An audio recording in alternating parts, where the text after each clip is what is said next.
Hello students, myself Gursimran Singh. Today we start our new chapter Fundamental of Partnership. Before starting the chapter, मैं आप लोगों को class 12th accounts के syllabus के बारे में थोड़ा सा बताना चाहता हूं। तो हम थोड़ा सा सिलेबस का ओवरलुक ले लेते हैं। जो हमारा क्लास 12th का अकाउंट्स है, ये टोटल 100 मार्क्स का सब्जेक्ट है, जिसे दो पार्ट्स के बीच में डिवाइड करा गया है। 20 मार्क्स का आपका प्रैक्टिकल है और 80 मार्क्स का आपका रिटन बोर्ड एग्जाम है।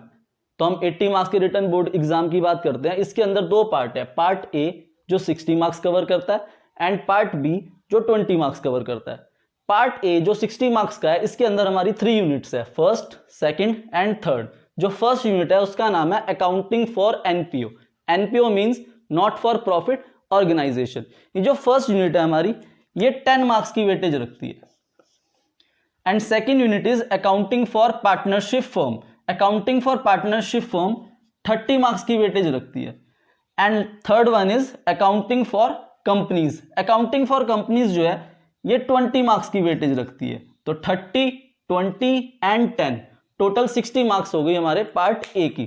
पार्ट बी की बात करते हैं अब हम। पार्ट बी जो है 20 मार्क्स की वेटेज रखता है। इसमें जो यूनिट है उसका नाम है एनालिसिस ऑफ फाइनेंशियल स्टेटमेंट। तो 20 एंड 60, तो ये part A and part B का सम करके टोटल 80 मार्क्स का हमारा बोर्ड का रिटन एग्जाम होगा। अभी जो हम यूनिट कर रहे हैं वो है accounting for partnership firm. Accounting for partnership firm की फर्स्ट चैप्टर, एक चैप्टर जो है मैं ऑलरेडी करा चुका हूं, वैल्यूएशन ऑफ गुडविल, अपनी पिछली वीडियोस के अंदर। तो आज हम स्टार्ट करेंगे अपना second chapter fundamental of partnership. तो let's start. Fundamental of partnership. Fundamental of partnership का मतलब होता है बेसिक पार्टनरशिप के। जो फंडामेंटल ऑफ पार्टनरशिप चैप्टर है ये 4 से 5 मार्क्स के लिए इंपॉर्टेंट है हमारे 12th के बोर्ड एग्जाम के लिए। तो फंडामेंटल ऑफ पार्टनरशिप को शुरू करने से पहले मैं आपको थोड़ा सा 11th क्लास के बारे में बताना चाहता हूं कि 11th क्लास के अंदर हम लोगों ने क्या पढ़ा था। 11th क्लास के अंदर जो हमने अकाउंट्स पढ़ी थी वो प्रोप्राइटरशिप से रिलेटेड थी। प्रोप्राइटरशिप का मतलब होता है जब सिंगल पर्सन बिजनेस रन करता है तो उसे हम प्रोप्राइटर बोलते हैं। प्रोप्राइटरशिप का मतलब क्या होता है? सिंगल पर्सन अगर बिजनेस रन करता है, जब सिंगल पर्सन बिजनेस रन करेगा तो वो जितना भी प्रॉफिट कमाएगा या जितना भी लॉस कमाएगा उसका सारा हकदार उसी सिंगल पर्सन का होगा, इसलिए कोई डिस्प्यूट होने की चांसेस नहीं होगी। तो ये हमने 11th के अंदर पढ़ा था। पर 12th के अंदर हम क्या पढ़ रहे हैं? पार्टनरशिप। पार्टनरशिप का मतलब क्या है? More than one person, relation between more than one person who have agreed to share profit of the business. मतलब बिजनेस के प्रॉफिट को शेयर करने के लिए जो एग्री हो जाते हैं तो उसे पार्टनरशिप बोला जाता है। मोर देन वन पर्सन आ जाते हैं पार्टनरशिप के अंदर। तो जब मोर देन वन पर्सन आ जाएंगे पार्टनरशिप के अंदर तो ज्यादा चांसेस होती है डिस्प्यूट अराइज होने की, कि एक पार्टनर बोलेगा भाई मैंने ज्यादा काम किया है तो मुझे ज्यादा प्रॉफिट चाहिए, दूसरा पार्टनर बोलेगा नहीं मैंने ज्यादा पैसा लगाया बिजनेस के अंदर, मैंने ज्यादा कैपिटल इन्वेस्ट कर रखा है तो मुझे ज्यादा प्रॉफिट चाहिए। तो इसीलिए पार्टनरशिप के अंदर डिस्प्यूट को रिजॉल्व करने के लिए सबसे इंपॉर्टेंट चीज होती है एग्रीमेंट। अगर कोई भी बिजनेस पार्टनरशिप फर्म शुरू करता है, दो या दो से ज्यादा बंदे मिलकर अगर बिजनेस शुरू करते हैं तो उसे पार्टनरशिप बोलते हैं। और वो अपने डिस्प्यूट को रिजॉल्व करने के लिए कि आने वाले टाइम पे उनके बीच में लड़ाइयां ना हो, इसलिए वो एक क्या बनाते हैं? एग्रीमेंट। उस एग्रीमेंट को हम पार्टनरशिप डीड बोलते हैं। पार्टनरशिप डीड रिटन भी हो सकती है और ओरल भी हो सकती है। पार्टनरशिप डीड अपने अंदर इंक्लूड करके रखती है रूल्स एंड रेगुलेशंस। तो जब भी पार्टनरशिप फर्म स्टार्ट होगी तो जो पर्सन होंगे, जो पार्टनर्स होंगे, वो एक पार्टनरशिप डीड बनाएंगे और उसके अंदर सारे रूल्स एंड रेगुलेशंस लिख लेंगे ताकि आने वाले टाइम पे उनके बीच में डिस्प्यूट ना हो। तो कैसे रूल्स एंड रेगुलेशंस है उसके थोड़े से एग्जांपल पढ़ लेते हैं। डिटेल्स ऑफ पार्टनर, पार्टनर्स अपनी डिटेल्स लिख देंगे उसके अंदर कि भाई name of partner, qualification of partner, description of partner, उनके एड्रेसेस पार्टनर्स के। Profit sharing ratio, profit sharing ratio मतलब अगर इन्होंने बिजनेस के अंदर कुछ प्रॉफिट अर्न करा, मान लो 50,000, तो अब इनके बीच में लड़ाइयां ना हो तो इसलिए पहले ये प्रॉफिट शेयरिंग रेशियो डिसाइड कर लेंगे कि भाई हम 50,000 को इक्वली बांटेंगे या 3:2 में बांटेंगे। उसके अकॉर्डिंगली प्रॉफिट जो है वो डिस्ट्रीब्यूट हो जाएगा पार्टनर्स के बीच में। Third one is interest on capital. अगर बिजनेस में किसी ने कैपिटल लगा रखा है ज्यादा या कम तो उसे भी रिजॉल्व करा जाएगा कि भाई इंटरेस्ट ऑन कैपिटल कितने % दिया जाएगा, दिया भी जाएगा या नहीं दिया जाएगा, तो वो भी वो लिख लेंगे। सैलरी या कमीशन किसी पार्टनर को दी जाएगी या नहीं दी जाएगी जो बिजनेस के लिए काम कर रहा है। इंटरेस्ट ऑन ड्रॉइंग पार्टनर से लिया जाएगा या नहीं लिया जाएगा। और भी बहुत सारी चीजें जो पार्टनर्स को सही लगती है कि हमें अपनी पार्टनरशिप डीड के अंदर लिख लेनी चाहिए, वो पार्टनरशिप डीड के अंदर लिख लेते हैं। तो पार्टनरशिप का मतलब क्या होता है? More than one person doing business for earning profit, relation between two person. ठीक है बेटा, तो पार्टनरशिप का ये थियोरेटिकल पार्ट था। अब हम शुरू करते हैं इसका प्रैक्टिकल पार्ट कि भाई अकाउंट्स कैसे मेंटेन होते हैं पार्टनरशिप के। 11th के अंदर हमने प्रोप्राइटरशिप के अकाउंट्स तो सीख लिए थे, trading account, PL account. Partnership के कौन कौन से अकाउंट्स बनते हैं? तो अब हम अपना शुरू करते हैं प्रैक्टिकल पार्ट पार्टनरशिप का। लेट शुरू करते हैं हम अपना accounts maintained by partnership firm. कौन कौन से अकाउंट्स पार्टनरशिप फर्म मेंटेन करती है, तो उसके बारे में हम बात करेंगे अब हम इस चैप्टर में। ठीक है, trading account, PL account. Sir ये आपने ट्रेडिंग और पीएल क्यों लिखा है? देखो, हर एक बिजनेस ऑर्गेनाइजेशन जो बिजनेस पर्पस के लिए सेटअप हुई है उसे ट्रेडिंग और पीएल बनाना ही पड़ता है, चाहे वो प्रोप्राइटरशिप हो जो हमने 11th क्लास में पढ़ा था, चाहे जो हम 12th के अंदर पढ़ने वाले हैं पार्टनरशिप। ट्रेडिंग अकाउंट और पीएल अकाउंट हर एक बिजनेस ऑर्गेनाइजेशन बनाती है जिनका मोटिव क्या होता है? बिजनेस रन करना और प्रॉफिट कमाना। ठीक है, ट्रेडिंग अकाउंट और पीएल अकाउंट हम क्लास 11th के अंदर सीख के आ चुके हैं, तो ये हमने अब नहीं बनाने हैं। ट्रेडिंग अकाउंट और पीएल अकाउंट हमें सिर्फ पार्टनरशिप फॉर्म वाले चैप्टर के अंदर, फंडामेंटल ऑफ पार्टनरशिप के अंदर हमें एक पीएल एप्रोप्रिएशन अकाउंट सीखना है और एक पार्टनर कैपिटल अकाउंट सीखना है। ट्रेडिंग अकाउंट के अंदर 11th में आपको याद होगा, ट्रेडिंग अकाउंट के अंदर हम ग्रॉस प्रॉफिट निकालते थे, उस ग्रॉस प्रॉफिट को हम पीएल में ट्रांसफर करते थे, तो पीएल में हमारा नेट प्रॉफिट आता था। अब हम नेट प्रॉफिट को पीएल एप्रोप्रिएशन अकाउंट में ट्रांसफर करेंगे तो हमारा पीएल एप्रोप्रिएशन अकाउंट बनेगा। मतलब पीएल एप्रोप्रिएशन अकाउंट किसके ऊपर बेस बनता है? PL account. और पीएल अकाउंट किसके ऊपर बेस बनता है?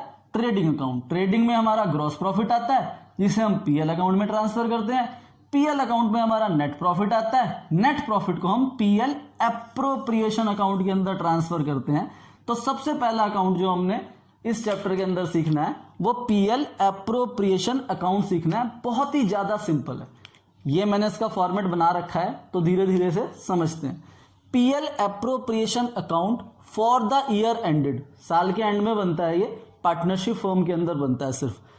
पर्टिकुलर अमाउंट, ये इसका फॉर्मेट है। सबसे पहले जो पीएल अकाउंट का नेट प्रॉफिट हमें क्वेश्चन के अंदर गिवन होगा उसे हम यहां पे ट्रांसफर कर देंगे by net profit transfer from PL account. अब क्वेश्चन के अंदर आपको गिवन होगा कि हम पार्टनर्स को कितना % इंटरेस्ट ऑन कैपिटल प्रोवाइड कर रहे हैं, तो वो सबसे पहले डेबिट में आ जाएगा टू इंटरेस्ट ऑन कैपिटल। मान लो दो पार्टनर है, A is capital account, B is capital account. मान लो ए का इंटरेस्ट ऑन कैपिटल आया 10,000 और बी का इंटरेस्ट ऑन कैपिटल आया 20,000, तो ये हम बाहर लिख देंगे 30,000 सम करके। फिर क्वेश्चन के अंदर हमें गिवन होगा कि हमें सैलरी कितनी देनी है पार्टनर को या कमीशन कितनी देनी है पार्टनर को, ये क्वेश्चन के अंदर हमें गिवन होगा। तो सैलरी और कमीशन, मान लो ए को हमें सैलरी देनी है 24,000 और बी की सैलरी आ रही है 26,000, तो इनका सम करके हम बाहर लिख देंगे 50,000। उसके बाद कभी कभार क्वेश्चन के अंदर गिवन होगा कुछ प्रॉफिट हम फ्यूचर अनसर्टेनिटीज के लिए रिजर्व में ट्रांसफर कर रहे हैं, प्रॉफिट ट्रांसफर टू रिजर्व, ये क्वेश्चन के अंदर हमें गिवन होगा। अगर नहीं गिवन होगा तो हम इसे नहीं लिखेंगे। प्रॉफिट ट्रांसफर टू रिजर्व, मान लो क्वेश्चन के अंदर दे रखा है हमें 20,000 और इधर आएगा बाय इंटरेस्ट ऑन ड्रॉइंग, ये पार्टनरशिप फर्म की इनकम होती है इसलिए इसे क्रेडिट में लिखा जाता है, ये पार्टनर से ली जाती है।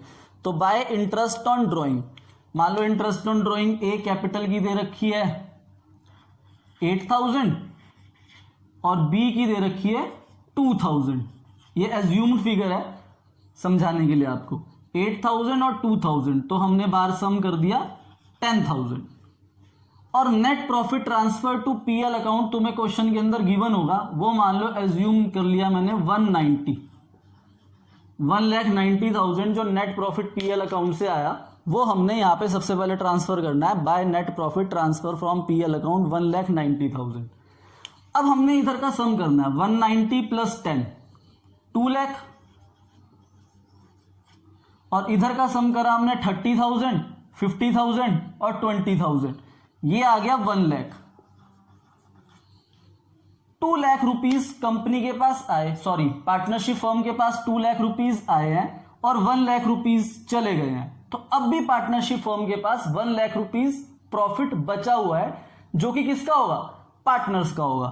तो 2 लाख रुपीस में से हम 1 लाख रुपीस माइनस करेंगे तो मेरे पास 1 लाख रुपीस का प्रॉफिट बच गया, प्रॉफिट ट्रांसफर टू कैपिटल। और इस 1 लाख के प्रॉफिट को हम पार्टनर्स के बीच में डिस्ट्रीब्यूट कर देंगे जो उनकी रेशो क्वेश्चन के अंदर गिवन होगी।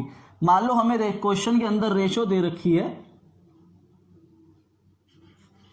5:3:2 दे रखी है। मान लो हमें क्वेश्चन के अंदर रेशो दे रखी है 3:2, मतलब ए को मिलेगा 3/5 और बी को मिलेगा 2/5।